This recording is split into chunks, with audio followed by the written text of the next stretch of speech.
നമസ്കാരം, സ്ട്രൈക്ക് ടോക്കറാണ്. അതിവേഗത്തിലായിരുന്നു രാഹുൽ മാങ്കൂട്ടത്തിലെന്ന യുവരാഷ്ട്രീയ നേതാവിന്റെ വളർച്ച. എന്നാൽ അതിനേക്കാൾ വേഗത്തിലായി വീഴ്ചയും. അതാവട്ടെ നാണം കെട്ട് വേറെ പോംവഴിയില്ലാതെ രാജിയിലേക്ക് എത്തുകയായിരുന്നു.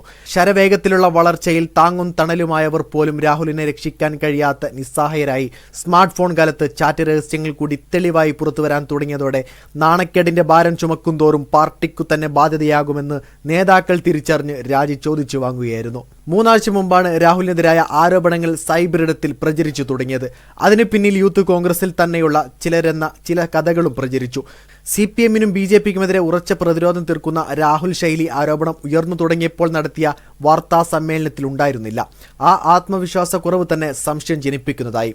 അതിലാണ് ഇപ്പോൾ രാജിക്കും വിവാദത്തിനുമൊപ്പം കേരളം ചർച്ച ചെയ്യുന്ന വു കെയർസ് എന്ന അവജ്ഞയോടെ രാഹുലിന്റെ നാവിൽ നിന്ന് വന്നത്.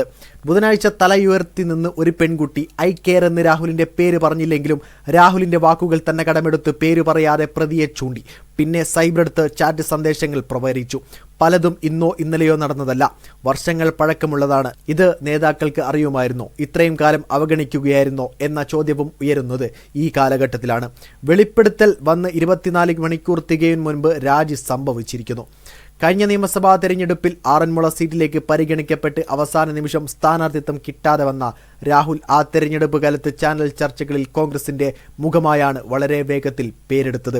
സാമൂഹിക മാധ്യമങ്ങളിലൂടെ ചാനൽ ചർച്ചകളിലും നിറഞ്ഞു നിന്ന രാഹുൽ സമരങ്ങളിലും കോൺഗ്രസിന്റെ പ്രധാന പോരാളി എന്ന പരിവേഷം വളരെ ചുരുങ്ങിയ കാലം കൊണ്ടാണ് നേടിയെടുത്തത്. ഷാഫിയുടെ പിൻഗാമിയായി യൂത്ത് കോൺഗ്രസ് സംസ്ഥാന അധ്യക്ഷനായി. സർക്കാരിനെതിരായ അക്രമത്തിന്റെ പേരിൽ അർദ്ധരാത്രി വീട്ടിൽ നിന്ന് അറസ്റ്റ് ചെയ്യപ്പെട്ടതും സർക്കാരിനെതിരെ നയിച്ച പ്രതിഷേധങ്ങളിൽ ദിവസങ്ങൾ നീണ്ട ജയിൽവാസവും കേസുകളും കൂടുതൽ ജനകീയനാക്കി. ഷാഫി പാലക്കാട് ഒഴിഞ്ഞ് വടകരയിലേക്ക് വണ്ടി കയറിയപ്പോൾ പകരം ഷാഫി തന്നെ നിർദ്ദേശിച്ച പേര് രാഹുലിൻ്റെതായിരുന്നു. സീറ്റ് പ്രതീക്ഷിച്ച യൂത്ത് കോൺഗ്രസ് നേതാവ് സരിൻ പാർട്ടി വിട്ടു പോകുന്നതിലേക്കും വിമതനാകുന്നതിലേക്കും നയിച്ചത് രാഹുലിന്റെ പാലക്കാട്ടേക്കുള്ള വരവായിരുന്നു. ആ വെല്ലുവിളി അതിജീവിച്ച് പാലക്കാട് റെക്കോർഡ് വിജയം കൂടി സ്വന്തമാക്കിയതോടെ പല യുവ നേതാക്കളെയും മറികടന്ന് അസൂയവഹമായ വളർച്ച രാഹുൽ സ്വന്തമാക്കി. VD സതീശന്റെ ടീമിൽ പാർട്ടി തന്ത്രങ്ങൾ മെനയുന്ന യുവനിരയുടെ ചുക്കാൻ പിടിച്ച റീൽ അല്ല റിയൽ ആകണം എന്ന മുതിർന്ന നേതാക്കളുടെ വിമർശനം പോലും രാഹുലിനെ ഉദ്ദേശിച്ചായിരുന്നു. ഷാഫിയും രാഹുലും ഒരു പക്ഷത്തും ചാണ്ടി ഉമ്മനടക്കമുള്ളവർ മറുപക്ഷത്തുമായതും എ ഗ്രൂപ്പിലെ യുവനിര പോലും രണ്ടായി.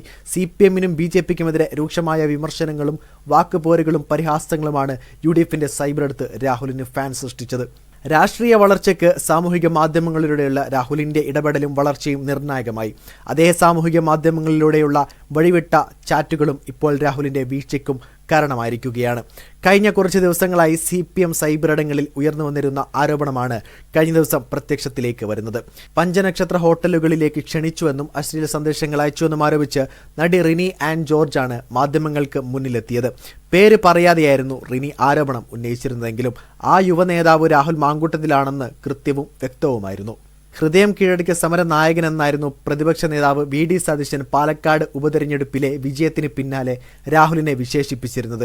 ആളുകളുടെ മനസ്സ് വായിക്കാൻ എങ്ങനെ സാധിക്കുമെന്നായിരുന്നു. രാഹുലിനെ അമിതമായി വിശ്വസിച്ചോ എന്ന് ഇന്ന് മാധ്യമങ്ങളുടെ ചോദ്യത്തിന് സതീശന്റെ മറുപടി. പാർട്ടി നേതൃത്വം പൂർണ്ണമായും കൈവിട്ടതോടെയാണ് മണിക്കൂറുകൾക്കുള്ളിൽ രാഹുലിന് രാജിവെക്കേണ്ടി വന്നിരിക്കുന്നത്. ആരോപണങ്ങൾ ഉന്നയിച്ചവരോട് അത് തെളിയിക്കാൻ വെല്ലുവിളിച്ച രാഹുലിന് പക്ഷേ വീഴ്ചയിൽ നിന്ന് കരകയറുക അത്ര എളുപ്പമായിരിക്കില്ല. ചാറ്റുകൾ തെളിവുകളായി അവശേഷിക്കുന്ന കാലത്തോളം രാഹുലിനെ അത് വേട്ടയാടിക്കൊണ്ടേയിരിക്കും. ഇതിനപ്പുറം പല ആരോപണങ്ങളും അന്തരീക്ഷത്തിലുണ്ട്. അത് പരാതിയായി വന്ന നിലയ്ക്ക് കേവലം ന്യായീകരണത്തിലും വെല്ലുവിളികളിലും അത് ഒതുങ്ങിയേക്കില്ല. പരാതിയുണ്ടോ, എന്താണ് പരാതി എന്ന വെല്ലുവിളി ഇനി ഏഷണമെന്നില്ല. അതാണ് രാഹുലിന് നിർണായകമാവുക.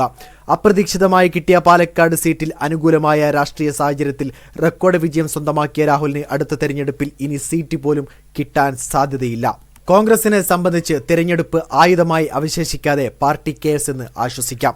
വീഡിയോ ഇഷ്ടമായി ലൈക്ക് ചെയ്യുക, നിങ്ങളുടെ അഭിപ്രായം രേഖപ്പെടുത്തുക. കൂടുതൽ വീഡിയോസുകൾക്കായി ഈ ചാനലിലൂടെ തന്നെ സബ്സ്ക്രൈബ് ചെയ്യുക. This is strike talker signing off.